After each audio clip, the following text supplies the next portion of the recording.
Olá, gente. Como é que vocês estão? Hoje a gente vai dar continuidade aqui nas monitorias, certo? O último conteúdo da NP2, certo? Que seriam os tumores de tecidos moles, certo? A gente vai falar um pouquinho sobre alguns dos tumores, certo?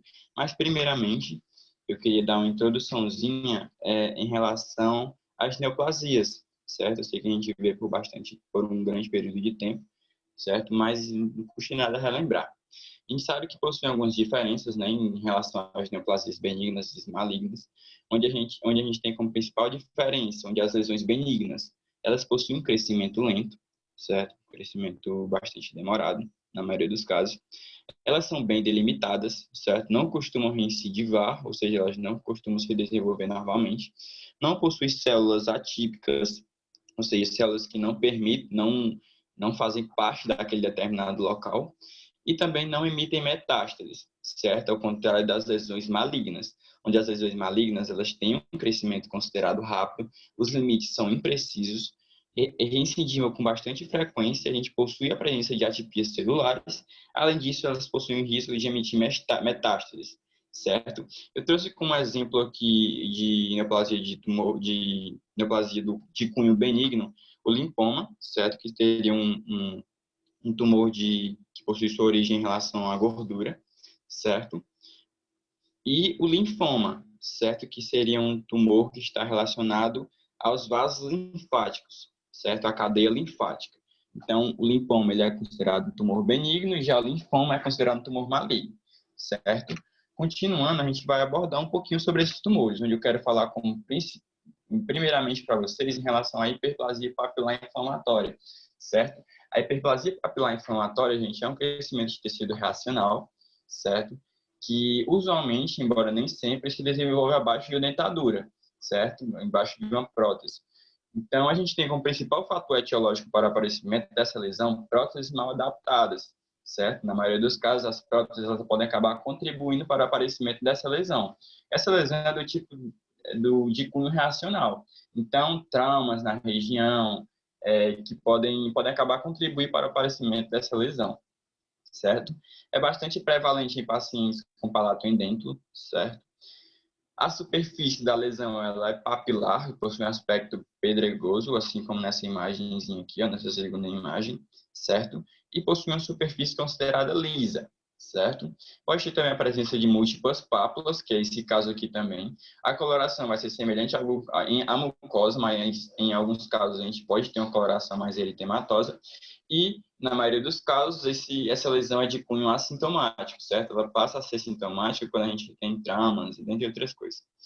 O tratamento para essa alteração, gente, é a substituição da prótese, visto que a prótese mal adaptada, ela acaba ocasionando esse tipo de alteração.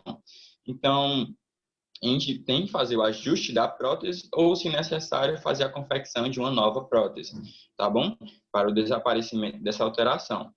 Em casos em que essa alteração for sintomática, a gente pode fazer a terapia antifúngica, certo? A gente pode utilizar a nistatina, tanto de uso tópico como etipumado, né? Então, aquele que a gente faz o bochecho, né? Por um grande período de tempo. Se for necessário, a gente engole, senão a gente cospe, certo? E a remoção das pápulas, certo? Essas pápulas, elas podem acabar dificultando a adaptação de algumas próteses, certo? Então, a gente pode optar por também remover essas pápulas, que pode ser feito tanto com crioterapia, remoção com bisturi elétrico, entre outras coisas, tá bom? Vai depender do tamanho dessas pápulas, tá? A segunda lesãozinha que eu quero falar para vocês é o linfoma, certo? O linfoma é uma neoplasia benigna de gordura, como eu falei para vocês no início. Embora represente uma neoplasia mesenquimal mais comum, em muitos casos ocorrem no tronco e nas porções proximais da extremidade. O linfoma na cavidade oral, gente, ele é um pouco raro, certo? Não é bastante, mas é um pouco raro, a gente pode encontrar. Como eu falei para vocês, é uma proliferação benigna de células adiposas, certo? Acomete a região de pescoço, braço, abdômen e costas, certo? A gente também pode encontrar na região de trígono retromolar, com bastante frequência, além de mucosa jugal e assoalho de boca, como vocês podem observar aí. É rara na cavidade oral, a distribuição é semelhante entre os sexos e acomete principalmente pacientes acima de 40 anos de idade. Possui uma coloração amarelada quando está mais de forma superficial, ó, como vocês podem ver aqui, ó, como essa lesão está de forma superficial, a gente consegue ver a coloração e o aspecto amarelado da lesão. Já aqui, ó, essa lesão, ela tende a estar mais profunda. Por quê, Ítalo? Porque a gente não consegue ver a coloração do tumor, certo? Que estaria em coloração amarelada, que a gente consegue ver uma coloração semelhante à mucosa. Então, a gente só consegue observar a tumefação. É uma alteração assintomática, certo? Que realmente não causa nenhum incômodo para os pacientes.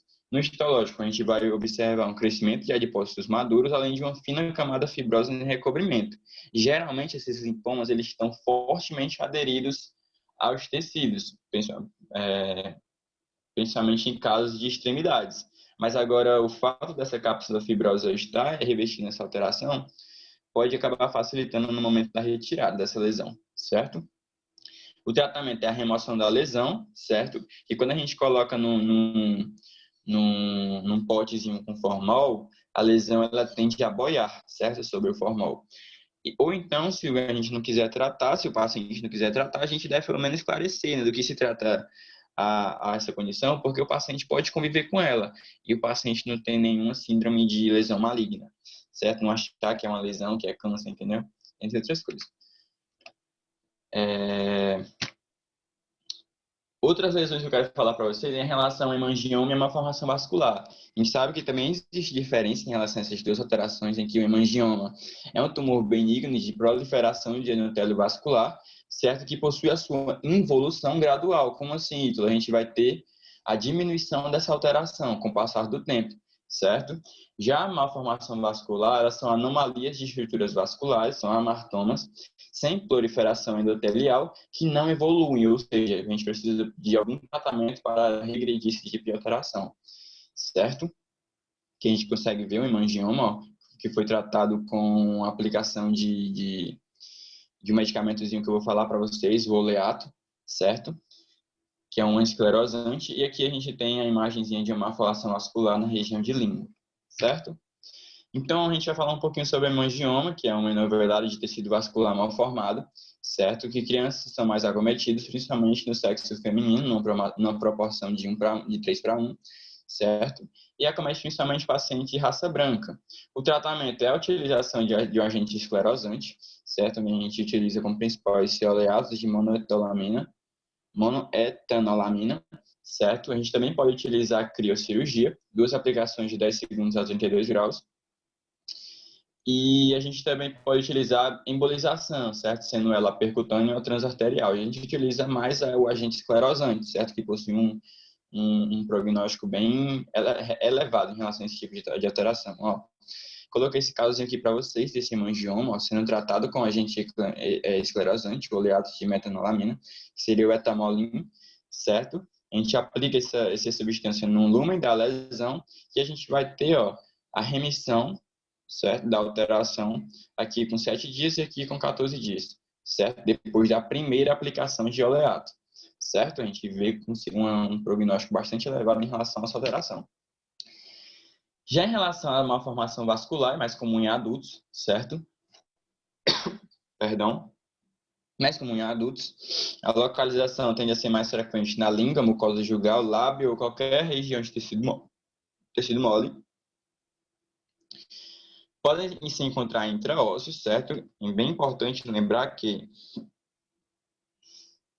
em lesões intraósseas se faz necessário a realização da punção aspirativa, certo? Por quê, Ítalo? Porque quando se trata de lesão intraóssea, principalmente de punho vascular, se a gente começar a realizar o procedimento e a gente lesar um tipo de tecido vascular nervoso, a gente pode não ter e não conseguir controlar aquele sangramento e o paciente ele pode vir a óbito, certo? Então, por isso que antes de qualquer tipo de lesão intraóssea, a gente tem que fazer a punção aspirativa, certo? A coloração ela é semelhante à mucosa, mas também pode variar de avermelhada, arroxeada e azulada, como vocês podem ver aqui. E também pode ser grande, pode atingir grandes ou pequenas dimensões. O diagnóstico ele é basicamente clínico, com vitropressão e a punção. A vitropressão é aquele examezinho onde a gente pega, né, se fosse uma placa de vidro, aquela que a gente manipula os materiais cíveis, dentro das coisas, coloca sobre a lesão e espera-se que aquela lesão ela fique com a coloração semelhante à mucosa, então que ela regrida, certo? Assim a gente tem a confirmação que se trata de uma lesão muscular, certo? E a punção também para nos auxiliar em casos de lesões intraósseas. O tratamento é a cirurgia, certo? A depender do tamanho da alteração e do acesso. A gente também pode utilizar agentes esclerosantes, como etamolim, certo? Oleato de metanolamina. A embolização pode ser transarterial percutânea, laser terapia e a criocirurgia, certo? São alguns dos métodos utilizados para o tratamento dessa alteração. E, por último, o linfangioma, certo? O linfangioma, eles são tumores amartomatosos, certo? São benignos os vasos linfáticos, certo?